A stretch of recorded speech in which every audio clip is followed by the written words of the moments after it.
तो यही चीज पूछा जाता है कि जो पैसा आपने मुझे दिया, ठीक है, उसका मानक स्टैंडर्ड वैल्यू आज का डेट में क्या है,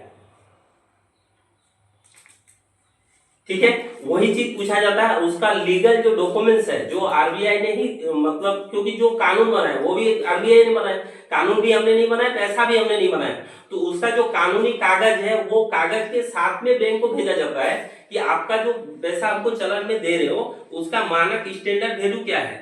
अगर स्टैंडर्ड वैल्यू अगर बैंक वाला बता देगा, ठीक है, तो कोई सा भी लोन, 40,000 का लोन 8 रुपया में खत्म हो जाता है। 40,000 का लोन 8 रुपया में खत्म हो जाता है, ठीक है। सुनिए सर, हाँ, अब बता रहे हैं, अगर ऐसे सेटलमेंट कराना है तो उनको एक आवेदन डालना पड़ेगा वहाँ लोक अदालत, जो बोले आप, ठीक है, लोक अदालत में सेटलमेंट कराइए, हम मना नहीं कर रहे, जो कराना कराइए, लेकिन ये जैसे कि जब तक हम लोग के पास कुछ नहीं आया, ठीक है, हाँ, इसके ऊपर से जो आप बोल सकते हैं कि मान के चलिए जो भी पेपर भेजा गया है, ये पेपर कहाँ भेजा है, मतलब हेड ऑफिस भेजा है कि आप लोग के ब्रांच में भेजा हुआ है, ठीक है। आपके पास अगर नहीं आया है, ठीक है, तो ओरे को पोस्ट करके आपका ब्रांच को भी भेज दिया जाता है, ठीक है, भेज दे रहा है उसका। ये जैसे कि पेपर है, इसमें पूरा का पूरा वही सारा का सारा चीजें लिखा हुआ है, और इसके साथ में जो भारत का दस्तावेज है, ठीक है, जो पैसा बनाने का दस्तावेज है, वो दस्तावेज भी इसके साथ में संलग्न करके दिया जाता है। ठीक है, 40,000 का वैल्यू 8 रुपए है, हाँ, उसको 8 रुपए ही लेना चाहिए था उसका हिसाब से। तो आप देखिए अभी जो ये आवेदन जाता है, ठीक है, ये आवेदन जाता है, इसमें शुरुआत में लिखा जाता है कि देखिए आपके बैंक कंपनी से प्रार्थी को बेहद आपत्तिजनक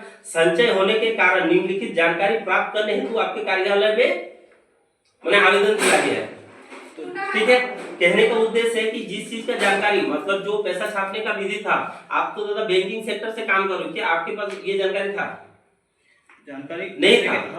हम लोग पास ऐसा, हम लोग सब ऑनलाइन में करते हैं, ठीक है, जो भी है ऑनलाइन में, देखिए सारा का सारा ऑनलाइन नहीं चल रहा है, सारा का सारा चीज ऑनलाइन नहीं चल रहा है, ठीक है। इसके बाद में, ठीक है, अच्छा तुम चुप कर। इसके बाद में जो मतलब जो पेपर इसमें मतलब अटैच होता है, वो पेपर अटैच जो होता है वो होता है कि मतलब 1935 में जब आरबीआई चालू हुआ था, उस समय से लेके आज तक, ठीक है, मात्र 35 लाख करोड़ रुपया ही आरबीआई ने छापा हुआ है, उससे थोड़ा सा कम, 35 लाख करोड़ ही छापा हुआ है। लेकिन जो पूरा का पूरा लोन का जो स्टेटमेंट आता है, वो लोन बांटा हुआ है आपका 163 लाख करोड़। किसने दिया ये स्टेटमेंट भी इसके साथ में अटैच है, ठीक है। और इसी के ऊपर में जो आवेदन किया है, सिर्फ इन लोग का यही संचय है। देखिए पैसा के लिए कोई दिक्कत नहीं है, ठीक है। जो संचय है कि जो आवेदन दिया गया है उसको इन लोग को लिखित रूप से जवाब चाहिए।